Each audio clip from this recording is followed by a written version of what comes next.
اچھا، تو ایسا ہے کہ آپ اسے دیکھیں، آپ اسے ویب سائٹ پر اس کا لنک ہم آپ کے ساتھ شیئر کر لیں گے، وہاں جا کے دیکھیے گا، اگر ڈاؤن لوڈ کا آپشن ہے تو وہاں سے ڈاؤن لوڈ بھی آپ کر سکتے ہیں، اور اس کو اگر بھرنا چاہیں تو بھریں۔ سیلز آفس سے آپ اس کو منگوا بھی سکتے ہیں، وسیعت نامے کے پیپرز الگ سے بھی پرنٹ کر کے رکھے جاتے ہیں۔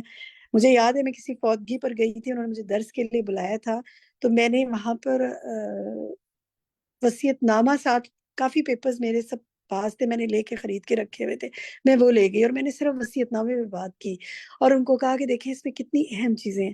اتنی نئی بات تھی وہ لوگوں کے لیے، وہ کہہ رہے تھے ہم نے تو کبھی سوچا ہی نہیں اس طرح، اور ہاتھوں ہاتھ سب نے مجھ سے لیا اور کہا کہ ہم اسی وقت لکھیں گے۔ تو دیکھیں ہمیں یہ چیزیں لوگوں کے سامنے لے کے آنی چاہیے نا، یہ سب چیزیں ہم نے کہیں چھپا کے رکھ دی ہیں جو حدیث میں بتائی گئی ہیں، ہمیں معلوم ہی نہیں، ہم سوچتے ہیں یہ موت مجھ پر تھوڑی آنی ہے تو کسی اور پر آنی ہے، اور پھر آخری وقت ہاتھ ملتے رہ جاتے ہیں کہ پیچھے سے لوگ۔ مجھے ابھی ریسنٹلی کسی کی فوتگی، وہ کہہ رہے تھے کہ ہمارے والد کی ڈیتھ ہوئی اور وہ انہوں نے کسی کو بھی اپنے موبائلز کے، اپنے لیپ ٹاپس کے پاسورڈ نہیں بتائے ہوئے تھے، تمام چیزیں بلاک ہیں، ہم کوئی چیز نہیں جانتے ہیں، بینکس کے ہر چیز سب بند ہے۔ تو ایسی چیزوں کو وصیت کے علاوہ ایسی چیزوں کو بھی لکھ کر رکھ کر کسی کو ذمہ دار بنا کے جانا چاہیے، کیونکہ بعد میں پھر وارثین کو بہت مشکل ہوتی ہے۔ تو ایک مجھے بات یاد آ گئی، تو اس سے میں نے یہ بھی بات آپ کو کر دی کہ اپنی چیزوں کو کچھ لوگوں کو بتا دینا چاہیے زندگی میں ہی کہ ہمارے بعد یہ آپ نے کرنا ہے انشاءاللہ۔ نیکسٹ دکھائیں جی، ہوم ورک انشاءاللہ آپ کے ساتھ گروپ میں شیئر کر دیں گے۔ اس دعا کے ساتھ آج کی بات مکمل کرتے ہیں کہ اللہم انی اسألک من فضلک ورحمتک فإنہ لا یملکها الا انت، اے اللہ میں تجھ سے تیرے فضل اور تیری رحمت کا سوال کرتی ہوں، بس بے شک تیرے سوا ان کا اختیار کسی کے پاس نہیں ہے۔ یہیں تک آج بات کریں گے اور ہم چلیں گے کوئز پول کی طرف۔ آپ کے ریفلیکشن میں اگر ٹائم ہوا تو انشاءاللہ شفق آپ کے ساتھ 1 یا 2 ریفلیکشنز لے لیں گی کوئز پول کے دوران، ورنہ انشاءاللہ کل دوپہر کو جب ہم ملیں گے تو ابتدا میں آپ کے ریفلیکشنز لے لیں گے۔ آج ہمارے پاس کافی کام تھا، جزاکم اللہ خیرا کثیرا، اللہ سبحانہ وتعالیٰ آپ کے حامی و ناصر ہو۔ والسلام علیکم ورحمۃ اللہ وبرکاتہ۔ وعلیکم السلام ورحمۃ اللہ وبرکاتہ۔ تو جناب آپ سب تیار ہیں کیا؟ اٹھا لیجیے اپنے گیجٹس کو اور ایکٹیو ہو کے بیٹھ جائیے اور دیکھتے ہیں کہ آج کے ہمارے 10 سوال کیا ہیں۔ شروع کرتے ہیں۔ بسم اللہ الرحمن الرحیم۔ سوالات آپ کے سامنے اسکرین پر ہیں، میں ایک ایک کر کے سوال آپشن کے ساتھ پڑھوں گی۔ آپ نے کوشش یہ کرنی ہے کہ آپ میرے ساتھ ساتھ ان سوالوں کو اٹیمپٹ کرتے جائیں۔ پہلا سوال، شیطان چاہتا ہے کہ جوئے اور شراب کے ذریعے ایمان والوں کے درمیان ڈیش اور ڈیش پیدا کر دے۔ آپ کے آپشنز ہیں محبت اور الفت، یا پھر عداوت اور بغض، یا پھر سستی اور بے حیائی۔ سوال نمبر 2 کو دیکھیے، ایمان والوں میں جب کوئی مرتے وقت وصیت کرنا چاہے تو ڈیش گواہ بنا لے اور وہ عدل کرنے والے ہوں۔ آپ کے آپشنز ہیں 2 یا پھر 3۔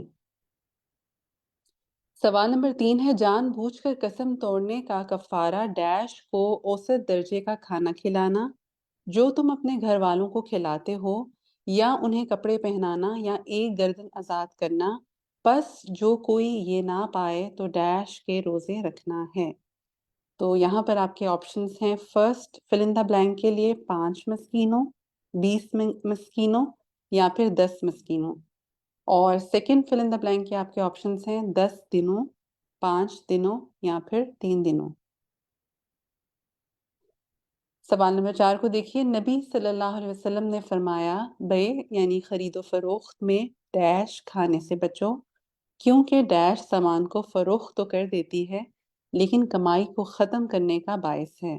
آپ کے آپشنز ہیں، پہلی فل ان دا بلینک کے لیے بکثرت مال، بکثرت قسم، یا پھر رشوت، اور second fill in the blank کے آپ کے آپشنز ہیں نمود و نمائش، جھوٹی قسم، یا پھر آسانی۔ سوال نمبر 5 کو دیکھیے، دین میں کثرت سوال سے دین ڈیش ہو جاتا ہے، اس لیے کثرت سوال کو دین میں ڈیش قرار دیا گیا ہے۔ First fill in the blank کے آپشنز ہیں آسان یا پھر مشکل، اور second fill in the blank کے آپشنز ہیں پسندیدہ یا پھر ناپسندیدہ۔ سوال نمبر 6 کو دیکھیے. نبی صلی اللہ علیہ وسلم نے فرمایا مسلمانوں میں وہ سب سے بڑا مجرم ہے جس کے ڈیش کی وجہ سے کوئی چیز حرام کر دی گئی حالانکہ اس سے قبل وہ حلال تھی. آپ کے آپشنز ہیں سوال کرنے یا پھر عمل نہ کرنے یا پھر بخل کرنے. سوال نمبر 7 کو دیکھیے. سورۃ الانعام ان 5 صورتوں میں سے ہے جن کا آغاز ڈیش سے شروع ہوا. باقی 4 صورتیں ہیں سورۃ الفاتحہ، سورۃ الکہف، سورۃ السبا اور سورۃ فاطر. آپ کے آپشنز ہیں سبح للہ، الحمد للہ یا پھر سبحان اللہ. سوال نمبر 8 کو دیکھیے. کاتب علی نفسہ الرحمہ، سورۃ الانعام آیا 12. اس کا آپ نے ترجمہ کرنا ہے. آپ کے آپشنز ہیں اس نے اپنی ذات پر رحمت کرنا لازم کر لیا ہے، یا پھر اس نے لوگوں پر رحمت کرنا لازم کر لیا ہے، یا پھر اس نے بہت زیادہ رحمت کرنا لازم کر لیا ہے. سوال نمبر 9 کو دیکھیے. وَإِذْ قَالَ إِبْرَاهِيمُ لِأَبِيهِ آزَرَ أَتَتَّخِذُ أَصْنَامًا آلِهَةً إِنِّي أَرَاكَ وَقَوْمَكَ فِي ضَلَالٍ مُبِينٍ، سورۃ الانعام آیا 74. اور جب کہا ابراہیم علیہ السلام نے اپنے باپ آزر کو کیا تو بناتا ہے ڈیش الہ، بے شک میں دیکھتا ہوں تجھے اور تیری قوم کو کھلی گمراہی میں. آپ کے آپشنز ہیں بتوں کو یا پھر لوگوں کو یا پھر اپنے آپ کو. آخری سوال ہے غیر مسلموں کے معبودوں کو برا بھلا کہنا ڈیش ہے، جائز ہے یا پھر ناجائز ہے.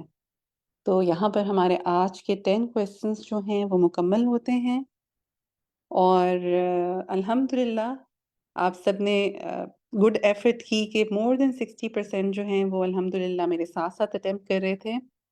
اور جیسا کہ نیلوفر باجی ذکر کر رہی تھیں گروپ میں وصیت نامہ شیئر کرنے کے حوالے سے، تو آپ میں سے جو ساتھی ہمارے ساتھ رجسٹرڈ گروپ میں موجود نہیں ہیں جہاں پر یہ ہم ساری چیزیں شیئر کرتے ہیں، تو میں چیٹ میں لنک شیئر کر رہی ہوں. تو آپ ایسا کر سکتے ہیں کہ آپ کلاس کے بعد جو ہے ابھی اس کو کاپی کر کے رکھ لیں، اور کلاس کے بعد جو ہے انشاءاللہ آپ رجسٹر کیجئے اور پھر یہ ہے کہ اس گروپ کو جوائن کیجئے، کیونکہ جتنی بھی ایکٹیویٹیز ہیں جن کا ذکر ہم کر رہے تھے ہوم ورک کے حوالے سے، چیزوں کو شیئر کرنے کے حوالے سے، اس کلاس کی ریکارڈنگ کے حوالے سے، یا پھر یہ ہے کہ جو کوئز پولز ابھی ہم کر رہے ہیں ان کا لنک بھی ہم دوبارہ آپ کے ساتھ گروپ میں شیئر کرتے ہیں تاکہ آپ دوبارہ اگر کرنا چاہیں یا پھر یہ ہے کہ آپ کسی کو بھیجنا چاہیں تو وہاں سے آپ انشاءاللہ آگے فارورڈ کر سکتے ہیں. الحمدللہ. جی تو یہاں پر یہ ہے کہ میں دیکھ رہی تھی چیٹ میں الحمدللہ کافی ساتھی کر بھی چکے ہیں، اور مور دین 79% جو ہیں وہ پارٹیسپیٹ کر چکے ہیں. تو ٹھیک ہے پھر انشاءاللہ بڑھتے ہیں ریزلٹس کی طرف اور دیکھتے ہیں کہ آج کے ہمارے کویسچنس کے ریزلٹس کیا رہے. جی ریزلٹس کو دیکھیے اور اپنے آنسرس کو ٹیلی کیجئے. پہلا سوال، شیطان چاہتا ہے کہ جوئے اور شراب کے ذریعے ایمان والوں کے درمیان عداوت اور بغض پیدا کر دیں. اس کا درست جواب جو ہے وہ 57% ساتھیوں نے درست دیا، جبکہ 38% نے کہا سستی اور بے حیائی، اور 4% نے کہا محبت اور الفت. تو اس کو اپنے پاس نوٹ کر لیجئے. اس کا درست جواب جو ہے وہ سیکنڈ آپشن ہے، عداوت اور بغض. سوال نمبر 2 کو دیکھیے. ایمان والوں میں جب کوئی مرتے وقت وصیت کرنا چاہے تو 2 گواہ بنا لیں اور وہ عدل کرنے والے ہوں. اس کا درست جواب 92% ساتھیوں نے صحیح دیا. سوال نمبر 3 کو دیکھیے. جان بوجھ کر قسم توڑنے کا کفارہ 10 مسکینوں کو اوسط درجے کا کھانا کھلانا جو تم اپنے گھر والوں کو کھلاتے ہو، یا انہیں کپڑے پہنانا، یا ایک گردن آزاد کرنا. بس جو کوئی یہ نہ پائے تو 3 دنوں کے روزے رکھنا ہے. الحمدللہ اس کا جواب 91% ساتھیوں نے صحیح دیا ہے. سوال نمبر 4 کو دیکھتے ہیں. نبی صلی اللہ علیہ وسلم نے فرمایا خرید و فروخت میں بکثرت قسم کھانے سے بچو، کیونکہ جھوٹی قسم